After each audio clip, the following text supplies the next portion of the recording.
Au plus vite que je vais identifier les signes avant-coureurs d'une possible montée en stress, d'une crise d'agressivité ou d'une éventuelle manifestation de violence, plus efficace que je vais être pour agir de manière préventive et adaptée. Cette vignette va nous donner un outil d'analyse en continu sur la situation pour être juste et concret dans notre repérage. Cette grille d'observation va nous permettre de mettre en lumière les variables sur lesquelles on peut agir rapidement et celles auxquelles on doit s'adapter. On va baser notre analyse sur 3 axes d'observation. La personne, ce peut être le patient, le résident, la collègue, bref, la personne avec qui on interagit. Le contexte, plus que l'environnement physique, c'est le contexte global de la situation qu'on va analyser.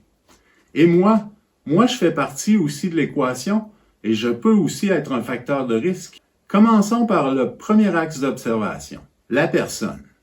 Il y a 4 indicateurs de risque importants chez la personne. D'abord, son historique de violence agit. Est-ce que la personne est connue pour crier, pour lancer des objets, pour mordre, pour s'automutiler? Sans pour autant stigmatiser la personne puis l'enfermer dans un préjugement, il est super important de s'informer au mieux des antécédents de la personne pour avoir une prise en charge adaptée. Son historique de violence subie. La violence subie chez la personne agressive, c'est un facteur de risque très important dans les passages à l'acte. C'est une information qui est souvent difficile à avoir, mais il en demeure pas moins que c'est un facteur souvent déterminant dans la crise. Par exemple, je peux, sans le réaliser, être le rappel d'une personne abusive dans son passé. Même si la personne a un historique de violence impressionnant, je dois me concentrer sur le comportement qu'elle me démontre maintenant, dans l'instant présent. Mon observation, elle, doit être la plus objective possible sans être biaisée par cet historique. Ensuite, on a les changements de comportement. Qu'ils soient négatifs ou positifs, tous les changements de comportement sont des indicateurs importants. Ici, je parle bien des changements de comportement et non des troubles du comportement. Un changement de comportement négatif est facile à identifier, mais un brusque et trop gros enthousiasme peut aussi indiquer un passage à l'acte possible dans un futur proche. Le changement de motricité précède toujours un passage à l'acte.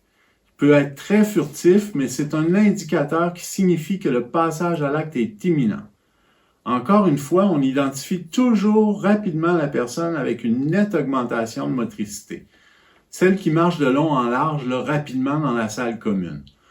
Mais celle qui a une baisse de motricité significative, elle est plus dure à identifier. C'est la personne qui est prostrée dans un coin, un peu cachée, alors que c'est pas son habitude. Celle-là, des fois, elle peut avoir des réactions vives et violentes, puis c'est souvent dans ces situations-là qu'on se fait attraper puis qu'on oublie notre propre autoprotection.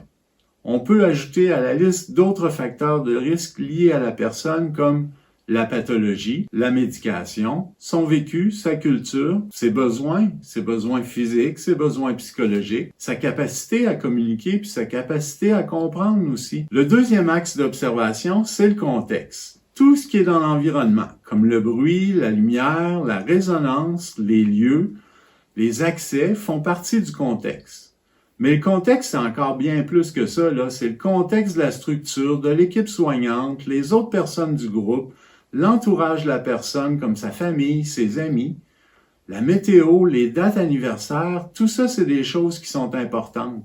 Le jour de la semaine, l'heure de la journée, c'est tous des indicateurs qui peuvent m'aider à trouver des leviers d'action. Le troisième axe d'observation, c'est moi. Mon état de santé général à moi. Est-ce que je suis la bonne personne aujourd'hui pour intervenir auprès de cette personne-là? Quel est mon niveau de stress aujourd'hui? Est-ce que je suis hors de ma zone de confort? Toutes ces observations-là vont m'aider à prendre conscience de mes propres facteurs de risque. Maintenant, je vais me servir de ma grille d'observation pour analyser puis agir sur les facteurs de risque que j'ai identifiés.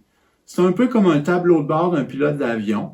Plus il y aura de lumière rouge d'allumée sur mon tableau, plus que je dois agir vite et précisément. Je vous donne un exemple. Dans son historique de violence agi, mon résident est connu pour frapper les autres quand il y a un contretemps dans l'horaire. Je connais pas son historique de violence subie, mais je sais que l'on vient de réajuster son traitement la semaine dernière. Il est verbal, mais il a un niveau de compréhension réduit. Dernièrement, il me semble plus triste qu'à son habitude. Dans le contexte, nous sommes la semaine avant Noël, il y avait une activité spéciale de programmer, mais est reportée faute de personnel.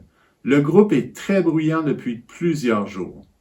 Je sais que mon résident triste a eu la visite de sa mère la semaine dernière et que ça s'est pas très bien passé, mais je sais pas exactement pourquoi. Quant à moi, là, je suis dans ma 5e journée de 12 heures, puis je dois dire à mon groupe que l'activité est annulée. Donc avant de procéder, je vais agir sur les indicateurs sur lesquels j'ai un levier d'action. Comme il y a un changement de comportement puis de motricité chez un de mes résidents, je vais d'abord me concentrer sur lui et je vais aller voir avec l'écoute active, qu'est-ce qui se passe avec lui, comment est-ce qu'il va avec l'adaptation de son nouveau médicament. Je peux peut-être le rassurer sur quelque chose de concret comme mon objectif de soin. Je peux pas changer le fait que c'est Noël, c'est un facteur auquel je dois m'adapter. Par contre, je peux agir sur le bruit en lançant une activité calme ou en dirigeant l'attention du groupe sur quelque chose en commun. C'est vous, selon vos observations et votre contexte, qui saurez le mieux ce qui est possible de mettre en place. L'important ici, c'est d'avoir un regard 360 degrés sur notre quotidien professionnel et de trouver les leviers d'action pour diminuer les facteurs de risque. Je vous invite cette semaine à porter un regard différent sur les prochaines situations de stress, conflictuelles ou à risque que vous rencontrez dans votre quotidien. Essayez de porter un regard éclairé sur la personne, le contexte et vous-même.